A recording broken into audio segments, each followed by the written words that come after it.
In this video, I am going to prove the fundamental theorem of calculus part 2. Let's assume f is a function that is continuous on some closed interval a comma b. If that is the case, integral of f from a to b, f of x dx, is going to be uppercase f of b minus uppercase f of a, where the uppercase f is the antiderivative of lowercase f. That is to say, f prime, uppercase f prime, is equal to f. So f is antiderivative of f. Antiderivative of f. Now let's go ahead and show that. It's pretty easy since you already know the part 1 of fundamental theorem of calculus is pretty straightforward. Since f is continuous on this interval,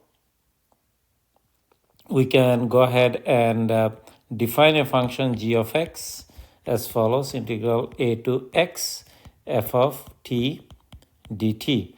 Now this function we know by the fundamental theorem of calculus part 1, we know that this function is an antiderivative of f. So that means g prime of x is equal to f of x.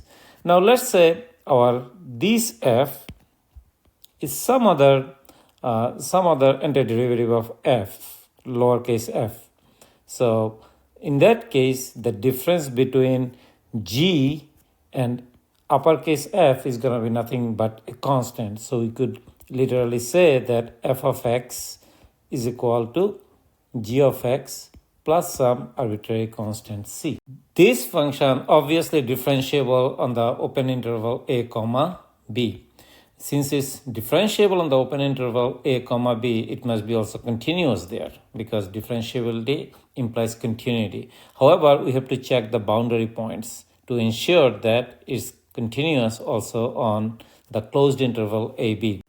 If we approach the point A from the right, so if we approach point A, x approaches point A from the positive side, we can see that it is this function is continuous at point A, and similarly for x approaches B from the negative side, we can see that it's continuous there. So it's continuous on the closed interval. We don't need to worry about it. And also another thing we kind of want to show is that g of a, by the way, is by definition integral a to a f of t dt. And this is going to be 0 because this upper limit and lower limit is the same. So the area must be 0. So now let me go ahead and evaluate these values. F of b minus f of a is going to be equal to g of b plus c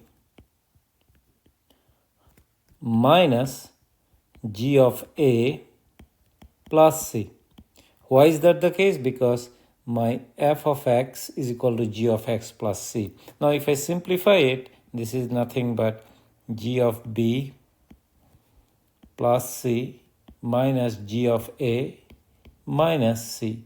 Positive c, negative c cancel out, and g of a, by the way, is 0. So this becomes f of b minus f of a is actually equal to g of b. G of b. But how did we define g of b, by the way? Look, our definition of g is right here. So if I replace x by b, I get integral a to b f of x dx. That is, by the way, exactly the conclusion of second part of fundamental theorem of calculus, which is right here. Integral a to b f of x dx is equal to f of b minus f of a. So we used first part of fundamental theorem of calculus to prove the second part of fundamental theorem of calculus, which is very straightforward. This is very, very powerful. because if you have a function that is continuous on some closed interval, then integral of that function on that interval is going to be the difference of antiderivative of the function in that interval, that is to say f of b minus f of a. So this conclusion is very, very powerful, and this will allow us to do integrals without actually doing the summation, doing the summation and taking the limit. So that saves us a lot of hassle. I hope that this discussion was helpful. Thank you very much.